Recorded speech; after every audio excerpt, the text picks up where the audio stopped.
What's up, everyone? Welcome to another Ready, Ted, Go podcast for week 2 of SEC football. Sorry about that. I hit the wrong button and get a blue screen for a minute there.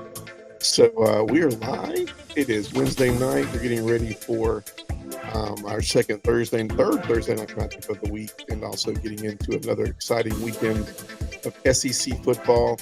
And I can't wait to dive in and pick the winners and losers. Just a little reminder, I am 15-0 last week if you go back to my picks. So maybe I got lucky to be 0-15 this week. So maybe I got lucky. Who knows? So looking forward to diving into these picks this evening. But first, I thought it would be really cool to start out the night by jumping into what I call the mailbag questions. And typically, maybe if we can just build up enough followers and people that are hopping online with us when we do recaps and when we do the picks for the week, maybe we can take on some of your questions in the mailbag. So you can email any of these questions throughout the week to readytedgosec@gmail.com, and we will take those questions and then we'll put them on here live, and we will talk about them a little bit. So I have no idea why I don't have any music on. We'll work on that. So let's jump in. So basically, these mailbag questions tonight, as I go through podcasts during the week, I seem to see some similar questions that throughout the week that a lot of sports stations, ESPN, a lot of people are asking these questions. And I don't know if some of you all may think about these same questions, but I thought it'd be kind of cool tonight before we pick them, just talk about them. So let's dive right in. These are some mailbag questions that people have sent into either podcasts or other sports radio stations, network stations all across the United States. And so I thought it'd be really fun and interesting to talk about it. Maybe you can give your opinion on it as well. If you haven't already, drop a like and a follow for Ready, Ted, Go on Facebook or TikTok or YouTube, my YouTube page. Please go and do that. The more followers we get out there, and the more we can get out there and just enjoy a really cool time together. Just pick some SEC games, talk about them, and kind of share some comments on what we think is going on as the season kicks off and gets going. So the first question tonight, a mailbag question came in. The question was, who do we think will be the biggest disappointment team this year after their week 1 loss? Is that going to be Clemson, TCU, or LSU? And so, obviously, I've heard all these questions across social media and across and seen what people have been writing and what their answers are. But I really looked at this question and I was like, because I saw Clemson versus Duke on Monday, and I will tell you, Clemson did not look good at all. I will tell you, man, I don't know if this is the Dabo Swinney, this is where he goes backwards, and I can't even really call it as. I think I'm going to be honest with you, you lose Tony Elliott at offensive coordinator, Brent Venables. The days that Dabo Swinney was really the man at Clemson, Brent Venables was running that defense, and Tony Elliott was running that offense. And as he's gotten into having some different coordinators and is having to rely on Dabo a little bit more, primarily, he's shown a little bit of his maybe just lack of being able to own both of those areas, because I did not like what I saw on defense. And I did not like what I saw on offense. But then again, you got TCU, who I'll probably kick TCU out of these three, because TCU is they lost a lot from last year on a team that I feel like I don't know. I feel like they kind of backslided into the national championship. They played well.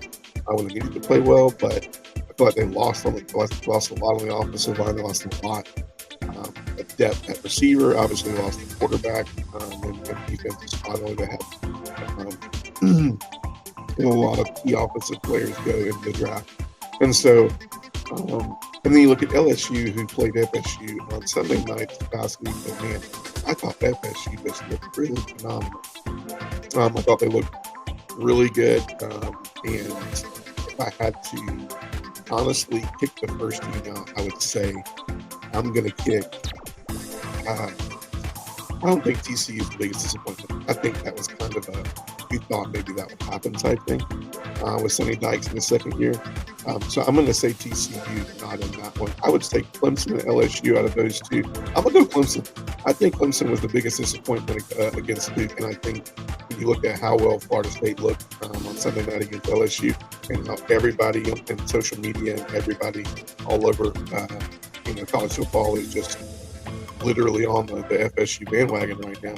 I'm going to say Clemson. I'm going to say Dabo is not up to where he needs to be after losing Venables and Elliott, both those positions. I don't think he's filled those positions well. I know he likes to promote within, but you got to make sure that if you promote within, you can win with the people that you promote within. So I'm going to say Clemson is the biggest disappointment from this year after their week 1 loss. I think they might lose a few more out there. I think they'll lose to FSU. I think they'll lose to North Carolina. I picked North Carolina to come in second. I think FSU first in the ACC. So I think Clemson's that. Second question: who will be the highest scoring offense out of Tennessee, Ole Miss, and Georgia in the SEC this year? A lot of people. Some people had Georgia in this. Some people had Georgia out of this. Some people just had Tennessee, Georgia, and they actually threw in Alabama in there. And I agree with that. You probably get 4 in there, in my opinion. But I think highest scoring offense. I think I'm gonna be honest with you. Georgia's in this because I don't know if you know it, but the showing that they had. We didn't run the ball very well this past weekend. I think that's why the numbers up there passing were so much higher for Carson Beck. But I do think as far as scoring offense, I think Georgia's team is always built around defense. It's always built around establishing the run. And so I think honestly, if I'm being truthful, I'm going to throw Georgia out of this as far as highest scoring offense. And I think Tennessee and Ole Miss is left.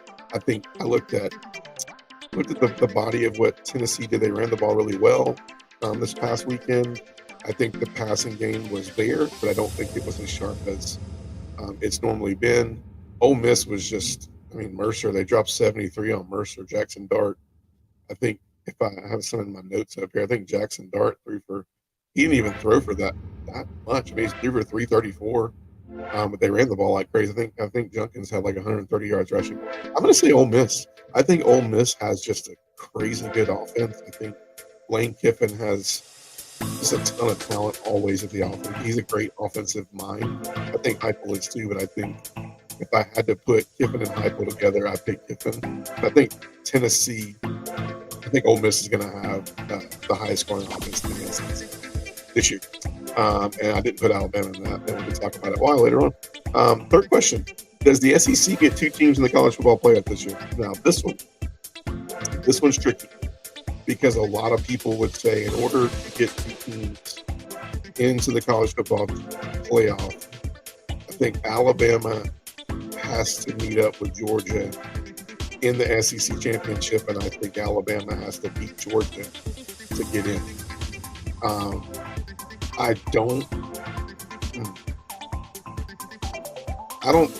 I'm going to be honest with you. I don't think this year with the Pac-12, getting, yeah, I agree, Adam Fisher. No USC and FSU will be there. I think with the Pac-12 and the ACC being a little stronger this year, and Clemson not just being the dividing factor, I think you're going to have to see the winner of the SEC get into the college football playoff. I think it's going to have to be. It's going to be a winner take all, unless you have an undefeated Alabama or an undefeated Georgia or anybody undefeated in there with a 1 loss, and the 1 loss beats the undefeated. Got a 1 to win, but Georgia's strength of schedule right there will come into play. So I think that it's going to be. I think you're only going to get 1 SEC. I also think they're going to make it pretty even this year because it's the last year of the 14th playoff. So I think you only get 1 SEC team this year. Fourth question I have for you tonight is: who's your top Um, who's your top pick for Heisman after week one? And I have two choices. I've seen this choice all over social media, and it's between. This is after week one stats. This is Caleb Williams and Shedeur Sanders from Colorado. And if you're going off of week one stats, crazily enough, my pick's not in. There's another pick in there that I would put in the Heisman race right now, and people will probably hate on this. There's two actually. I thought that should be in there. I'm saying Sanders, man. Okay, you just put that in there when I said it. I think Sanders had an incredible week one. I think Travis Hunter should be in there too, man. The guy played 129,000 snaps and said he could go more. That's nuts, man. I'm thinking Sanders week one. I'm not a prime believer. I think you got a good win. I think you're going to see Nebraska. I don't think Nebraska's the team that's going to cause the stir and knock into prime, not a prime time this year. I think there's a couple other teams that are going to put him in his place as far as where they are right now. But as far as everything else is concerned, I think Sanders is the bet. Question 5: which team started with the quarter? Oh, this is interesting right here. Which team started with the QB in week one, but won't end up with the starter and compete to win the division in the SEC East or West? So basically, who's starting quarterback this past week will not be the starting quarterback the last week of the season and will be contending to go to Atlanta or winning it all. Very interesting question. You got to look at who you think is going to be contending at the end. And I think in the East, that's Tennessee and Georgia. I think in the West, that's Alabama. It changed a little bit from last week. I had LSU a second. We'll keep LSU there. This is tough. This is very tough. I could go out on a limb and say I don't think Jalen Milroe is going to be there. But I think it might be actually LSU. I think it might be I think his name is Jared Newsomeyer. I know his last name is Newsomeyer. I saw him in the SC Championship against Georgia last year in the Big Fish Sling. I'm going to say Newsomeyer. I really think that he could be in there over Jaden Williams. I'm not impressed by Jaden. So I think that will be the quarterback that was in there week one that won't be in there at the end of the year, and they'll be vying. They'll be vying to get in there. It's going to come down to LSU obviously now. Well, no, it's not an SEC loss, but they're going to have to take care of business versus Alabama. Probably an Ole Miss, Texas A&M. Texas A&M looks strong. So yeah, the pretty fun part. That was really cool. Just kind of recapping some mailbag questions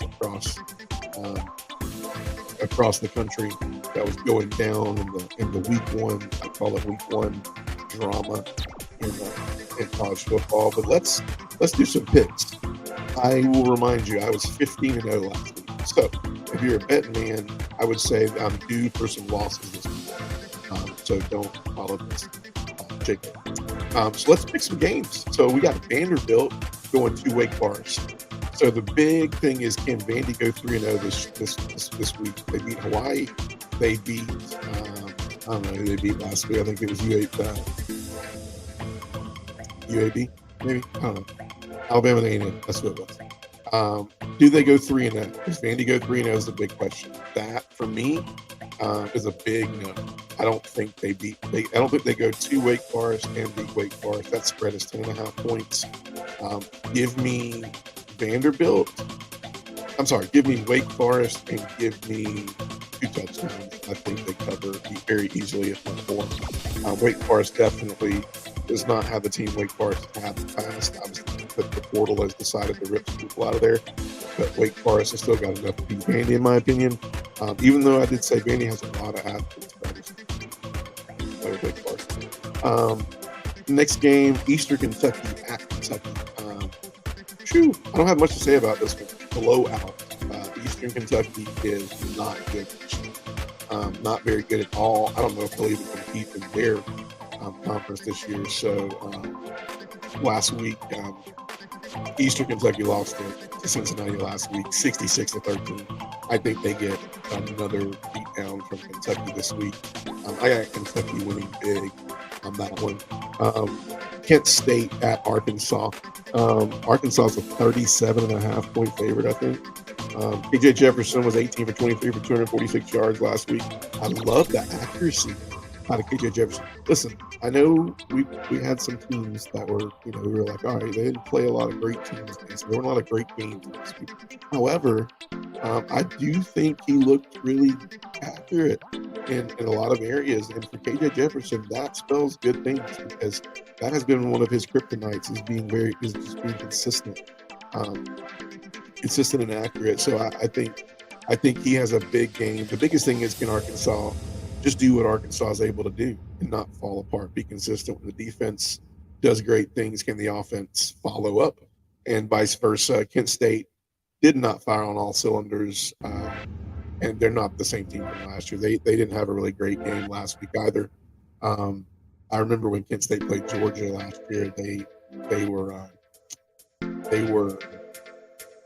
definitely, it was weird, because Kent State was actually in that game for a little while. And if you look at it and go back, you'd be like, all right, it wasn't that Georgia was just obviously terrible. We won a national championship last year, but Kent State just brought everything out. And I'll be honest too, week one, all the talk, I mean, everybody's gonna get, all these teams are gonna get their best shot.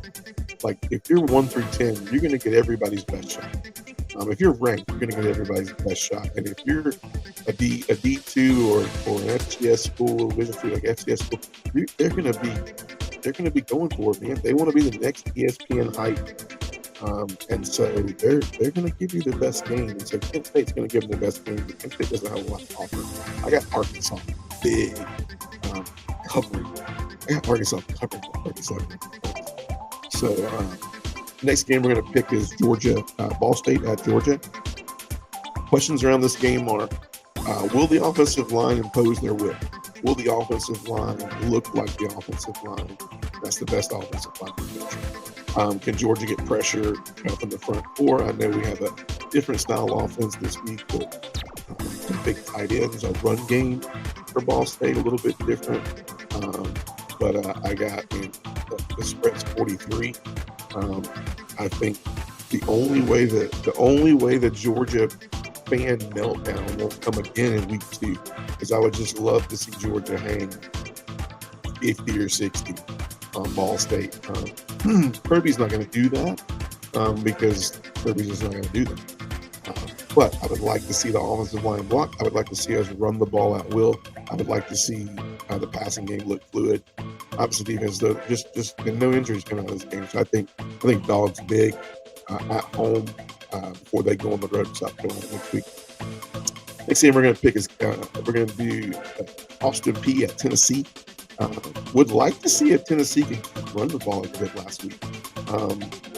I think do we see Joe Milton a little more confident than last week? That's one question we want to ask. But I would love to see if week 1 and week 2 kind of match up as far as like the run attack you saw from Tennessee, because if that can be sustained and Joe Milton can actually get on, and Tennessee's defense, man, looked really, really good. I know we were playing, not a very great team Tennessee was, but the defense looked really good. The offense ran the ball well, they blocked well. Joe Milton was probably the iffiest thing, but it wasn't the worst thing you saw. But I definitely think, when you got Austin Peay coming to town, I can definitely tell you that this is not going to be any worries for Tennessee. Would like to see if they can run the ball effectively and Joe Milton look a little more confident. I think Tennessee wins big. Man, here's a big one. Number 20 Ole Miss goes to Tulane. So number 20 Ole Miss going to number 24 Tulane. This spread is 7 points going towards Ole Miss is what the betting odds are at this moment. They'll change a little bit probably in the next few days. Ole Miss beats Mercer 73-7 last week. What in the world, man? Lane just said, Mercer, we did not enjoy paying you $1.1 million to not come in here and just let us at least practice. We're going to drop 73 on you. Here's the bright spot. Michael Pratt, Tulane, 294 yards passing, but Tulane did not run the ball well, which is something that I think if you're one-dimensional coming into any SEC team, it's going to be hard. You really have to have balance in the SEC, in my opinion. And so I think Tulane's going to have to run the ball to be successful. Jackson Dart threw for 334 yards. People have this at 7 for Ole Miss. I got this bigger. I got Ole Miss going to Tulane and winning. I think I got them about 14. I'm with you, Adam Fisher. I'm on the Lane train on that one. I think they'll definitely cover easily. I think Tulane will be able to run the ball. I think they'll be able to score as much as they want. So I think Ole Miss wins and gets Lane a little falling cell phone. Sorry, that was so loud. I think Lane gets a big win going towards Tulane. Tulane was a really good team last year. They still have a lot of talent this year. It's something they have to so let's look at Middle Tennessee going to Missouri. Missouri is 21 points. They're favored by 21 in this game. Big questions I have is Brady Cook the guy? I know they have a little bit of a quarterback dispute.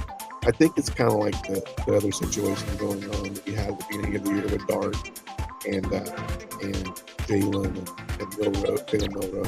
I think they just want to make sure that Brady Cook knows that to be the guy, you have to be the guy. You can't just expect to come in there and be named.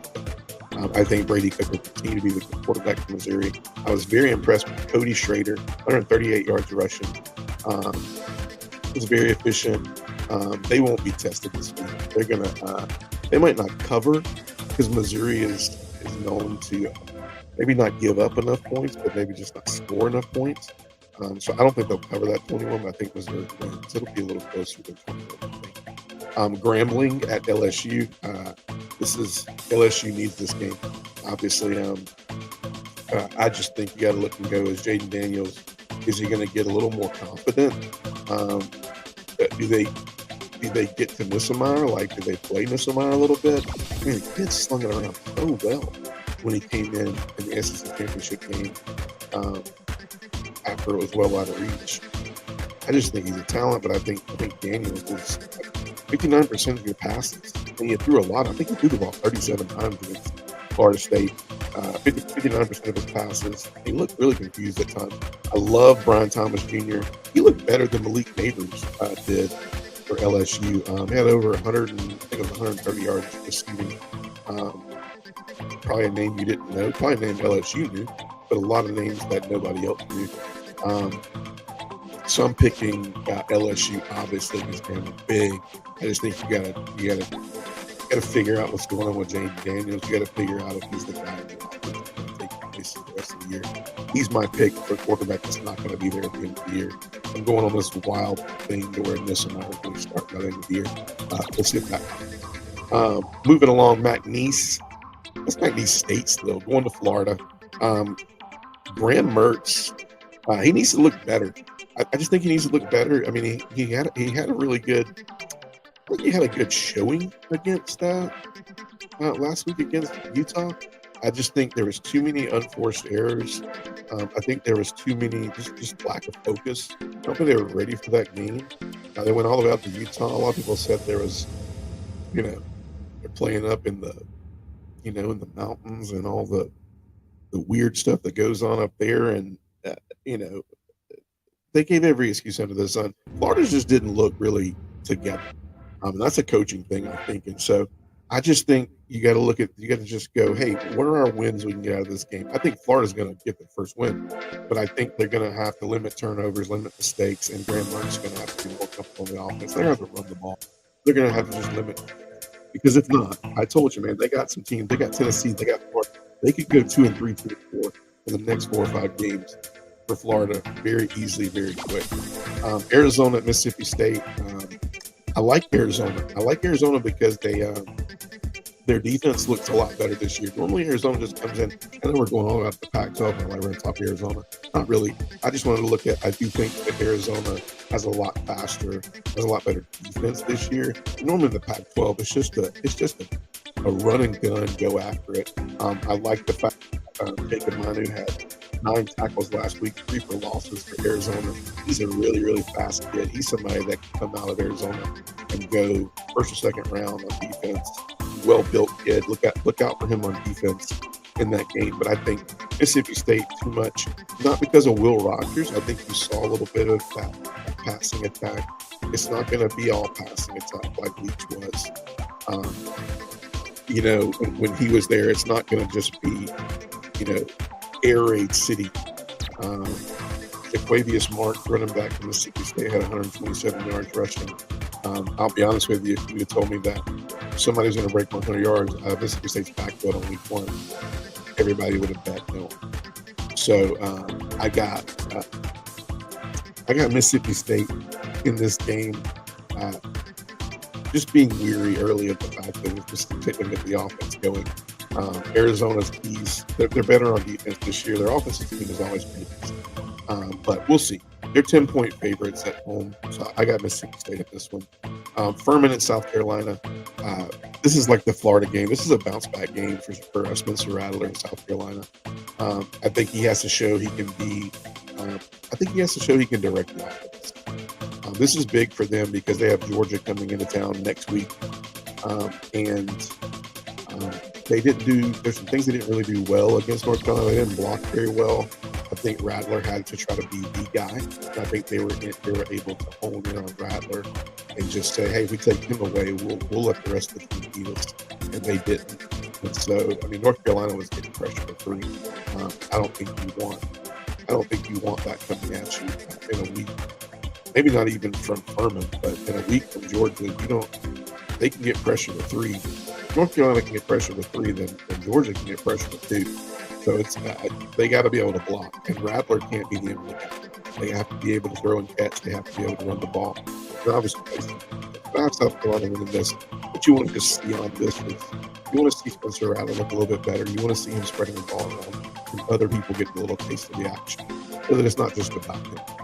And then I got Auburn going out to California, playing Cal. This is a 10:30 game. You got to stay up late to see this game. All my Auburn fans out there, man, you got to stay up late. Or if you guys just want me to text you guys the score because you don't make it up past 8, I get it. But you'll be good because you just watch the Texas-Alabama game and then you just flip over and catch this game. This is an interesting game. Peyton Thorne, 141 yards passing. He's put some time with Robbie Ashford last week. Only completed 58% of his passes. The completion rating was pretty low. In my opinion, run defense has to stand up. They had a kid named Caden Otad at Cal that ran for 188 yards last week on 20 carries, averaged almost 10 yards a carry. If Auburn can't stop the run, look out. Look out because Cal is a play action, run first, set you up. They remind me of the old Stanford days. Really balanced team. I think the defenses are going to struggle. I think this is going to be probably a little sloppy game.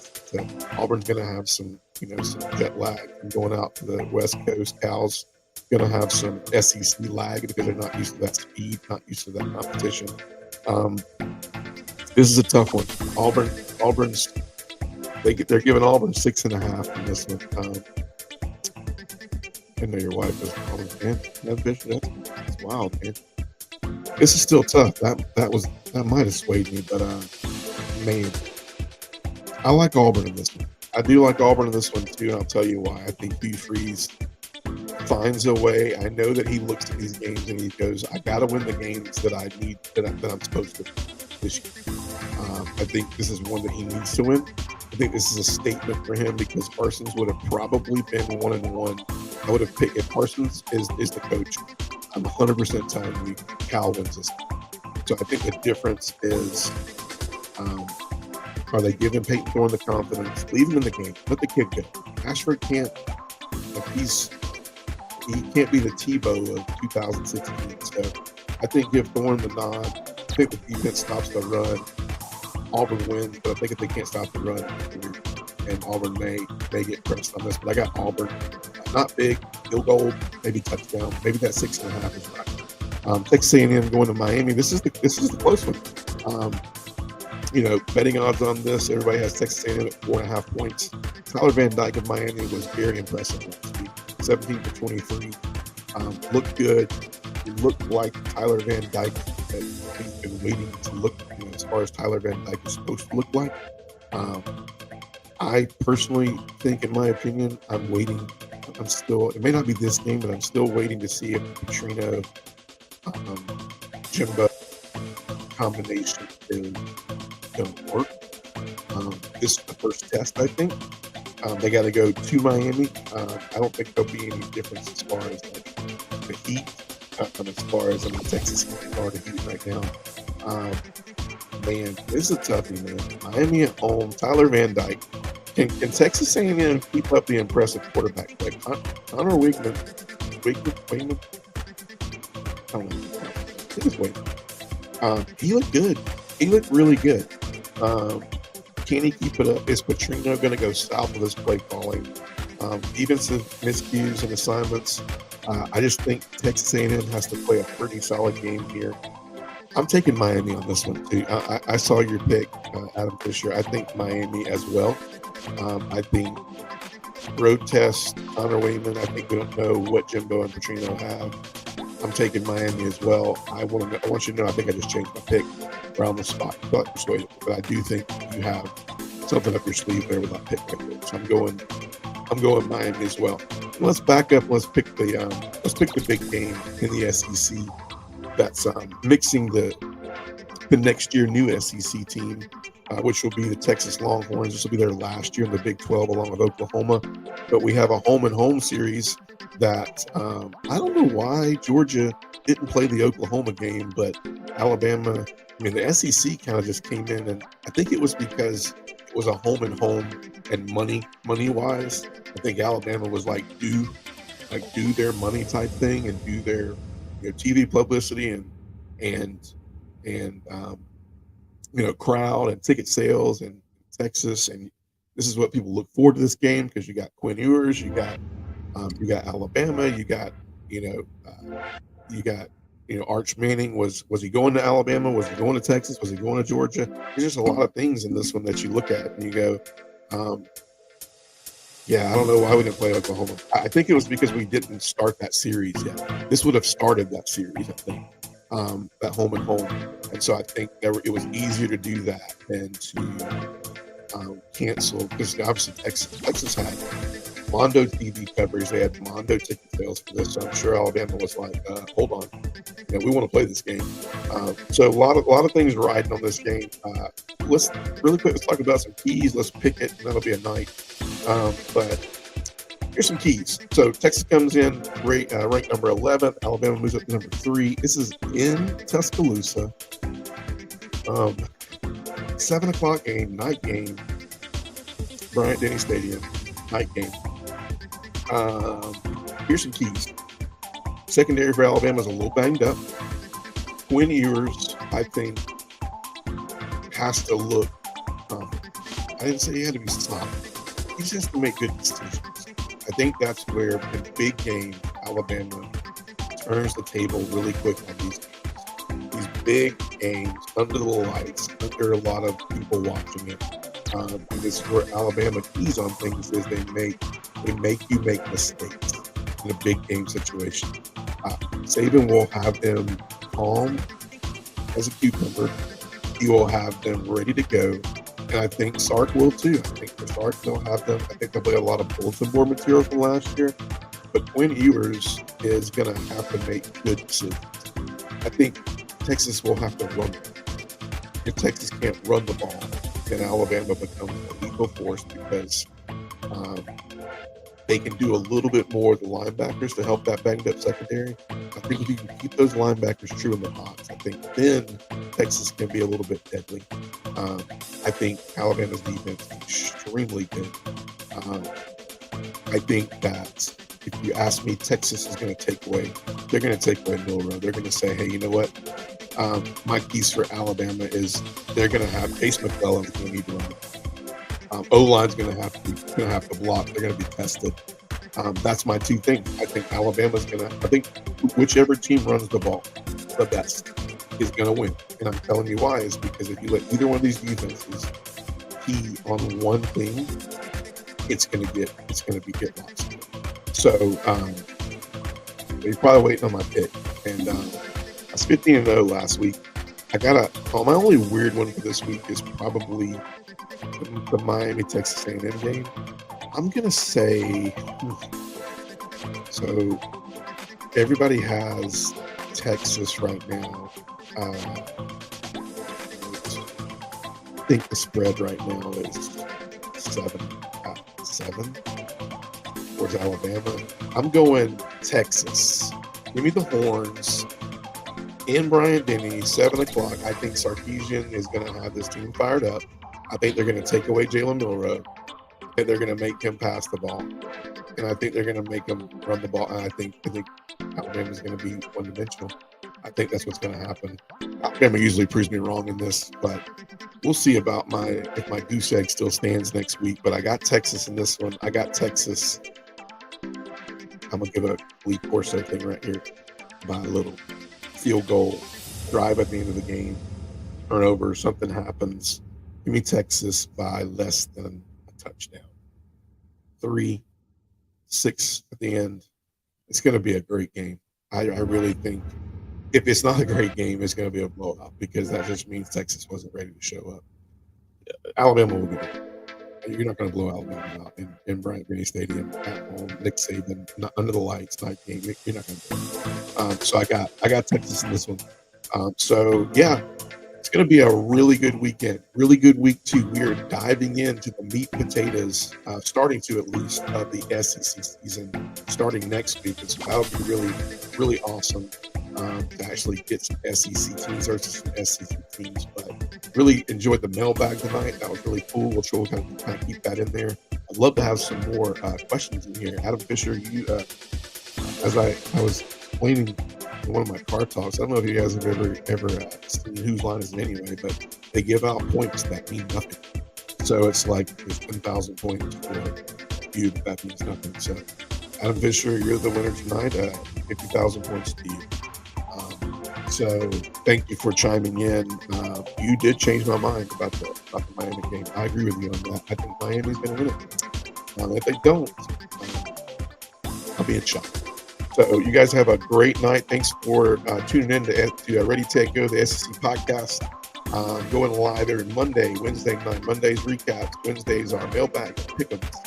So you guys have a great weekend of college football. Make sure you go drop a like and a follow and be good. And have a great night.